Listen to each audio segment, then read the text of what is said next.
Hi, எல்லாருக்கும் வணக்கம். இன்றைக்கி நம்ம திருப்பாவை பாடலில் பாசுரம் 27 பார்க்க போகிறோம்.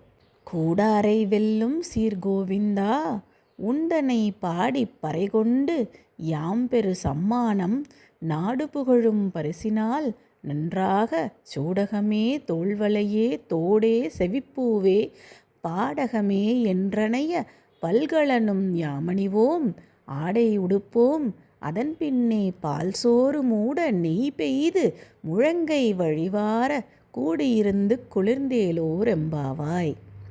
அதாவது, எதிரிகளை வெற்றி கொள்ளும் சிறப்புமிக்க கோவிந்தா, உன்னை நாங்கள் பாடி அருள் பெற வந்தோம். அருள் செல்வத்துடன் இந்த இவ்வுலக வாழ்விற்கான பொருட்செல்வமும் தருவாயாக. அது இருந்தால்தானே நாடு புகழ்கிறது. கையில் அணியும் சூடகம், தோளில் அணியும் பாகுவலயம், காதில் அணியும் தோடு, கர்ணப்பூ, காலில் அணியும் பாடகம் ஆகிய அணிகலன்களை எங்களுக்கு கொடுத்தருள்வாயாக. புத்தாடைகளை வழங்குவாயாக. பின்னர் விரதத்தை நிறைவு செய்யும் வகையில் கூட்டமாக உன்னுடன் அமர்ந்து கையில் நெய்வழிய பால் சோறு உண்போம். கூடாரை வெல்லும் என்ற சொற்றொடரிலிருந்து கூடார வள்ளி என்ற வார்த்தை பிறக்கிறது.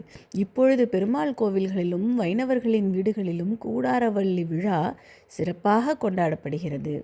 இன்று அக்கார அடிசல் எனப்படும் உணவு பிரசித்தம். சாப்பாட்டின் மீது நெய் மிதக்கும். சர்க்கரை பொங்கல் போன்ற இந்த உணவின் சுவை அலாதியானது. விரதத்தின் ஆரம்பத்தில் நெய், பால் ஆகியவற்றை துறந்த நம் ஆயர்குல பெண்கள் இப்பொழுது கண்ணனின் தரிசனம் கிடைத்த மகிழ்ச்சியில் இனிப்பான இந்த உணவை சாப்பிடுகிறார்கள். பால் சோறு என்பது பார்க்கடலையும் குறிக்கும். கண்ணா, உன் தரிசனம் கிடைத்துவிட்டது. நாங்கள் நீ பள்ளி கொள்ளும் பார்க்கடலில் இருப்பது போல உணர்கிறோம். இதுவே நித்திய சுகம். இந்த சுகத்தை எங்களுக்கு நிரந்தரமாக கொடு என வேண்டுகிறார்கள். நன்றி.